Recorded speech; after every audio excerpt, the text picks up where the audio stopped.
Let's talk about sex, baby. Let's talk about you and me. So, a few days ago, I was getting caught up with a friend and she wanted to know all about my intimacy work.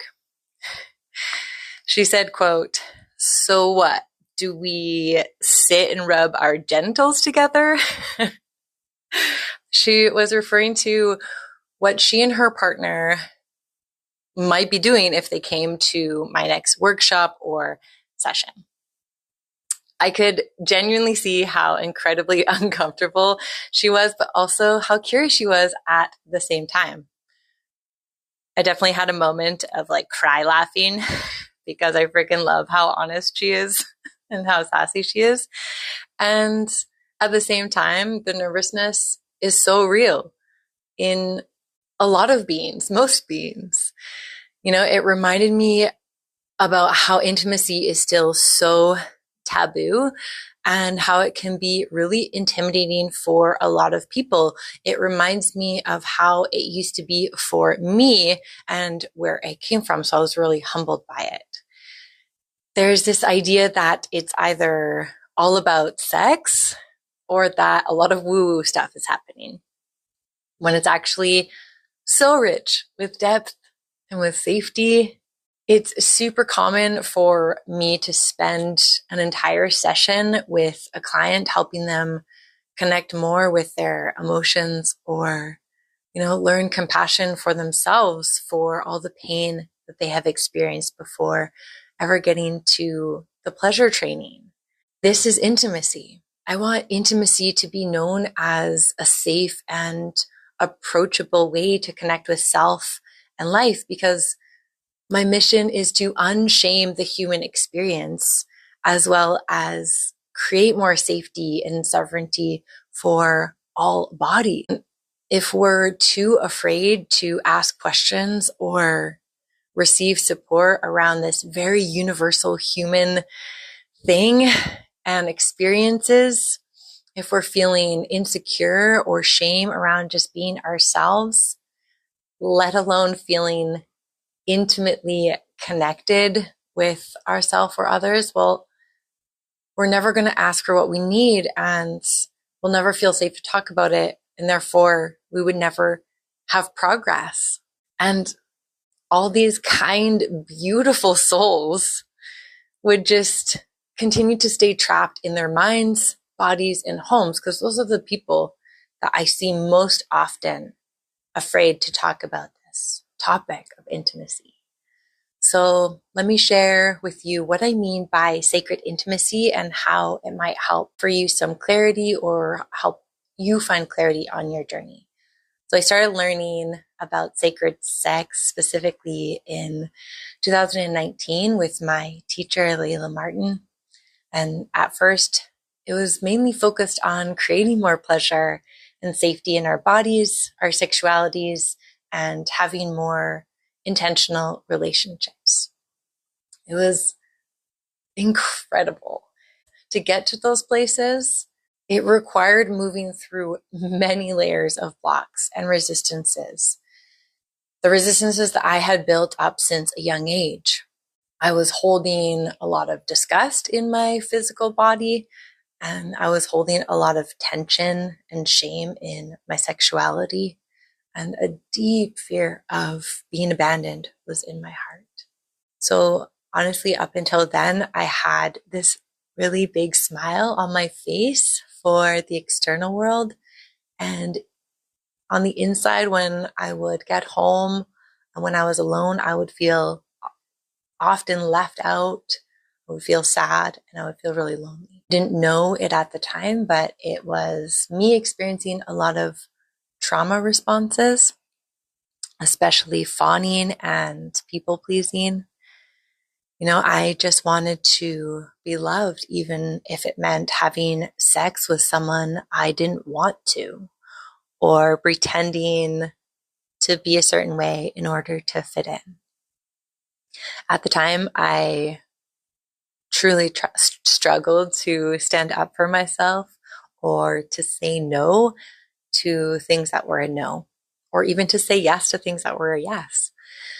I was hurting and alone in my experience. I didn't have the words at the time to name it. And then when I began to unmask and started thawing, it brought up so much pain that was waiting to be felt and heard. I had to completely reparent myself to feel safe around intimacy and pleasure. I had to create an entire new world where I was celebrated for who I am. Often that meant letting go of situations that were not good for me, or letting go of thoughts in my head or people even. Many, many, many tears were shed, both through like genuine guttural laughter and like deep in my bones grief. It was one of the most potent and inspiring times of my adult life and continues to be every single day. It gave me a chance to love myself, like actually fully love myself on the deepest parts inside my body, inside my heart, and inside my soul. This love would continue and still continues to have an incredible ripple effect on the types of relationships that I was cultivating and the relationship with my physical body and even the way that I would interact at dance events and festivals. I stopped trying as hard to be somebody and just got to be myself more and connect with others and feel it happen in a very organic way in each moment, really listening and trusting my intuition, which also meant facing the difficult moments that I used to hide from. Simple things like asking my roommates to wash the dishes. I was living with roommates for the first year of my somatic training.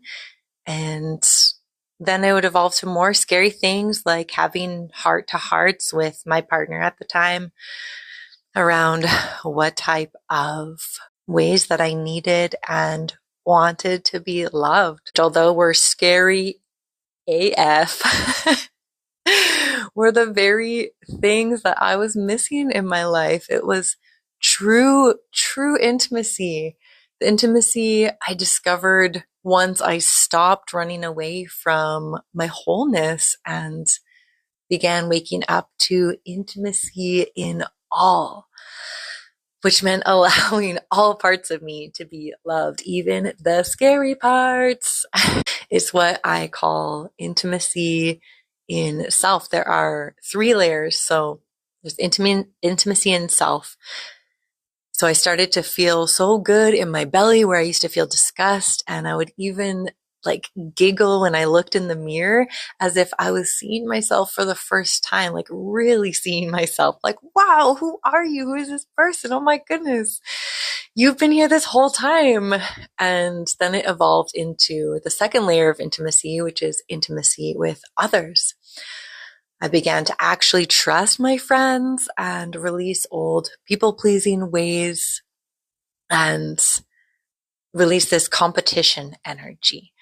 I began to ask my partner at the time for what I needed and was no longer afraid to really receive pleasure and love. Then it expanded into the third state of intimacy, which is intimacy with spirit. I began to heal shame I had from religious trauma, and I reclaimed this relationship with my intuition and with spirit. It was honestly undescribable. It is something that can only be felt in the body. I used to run so far away from any concept of spirit or spirituality because I was never shown a way that I felt like I was allowed to exist. I didn't realize that I didn't realize how much my religious trauma was hurting me and how much actively avoiding this trauma and disgust that I was holding in my body was affecting me because of this religious trauma. I could honestly go on and on how much this work has changed my life and how grateful I am for all the hardships that have allowed me to now stand with such resilience and even greater satisfaction. Live a new way that feels good for me to be my own person, my own flavor of weird and sexual expression. I now know my value and worth and that it's going to pay off for the rest of my life. And because I had to work so hard to get here, it made it all so much more real and precious to be myself out in the world. It was such a massive contrast. As much as some days I feel tired and wonder if life could be easier if I had a 9 to 5 job that was recognized in a more common way. I wouldn't give up this knowledge I have for anything because change doesn't happen if I stay quiet and do what I'm told. People are not safe when I stay good and cross my legs and shut up. So little by little, progress happens. Women are now allowed to vote. The LGBTQIA community are allowed to get married in Canada. Acupuncture is now recognized and covered under insurance. So my hope is that true intimacy can be a more accepted and cherished part of our lives one day. My hope is by teaching and speaking about it, it can bring more normalcy and accessibility to intimacy, and that maybe one day it can be recognized for its incredible ability of being able to help with things like depression, anxiety, or hopelessness. I hope this helped answer any of your questions and curiosities around the intimacy work that I do. And if you want to work with me, please reach out. I have a free 30-minute call for anybody who has never worked with me before.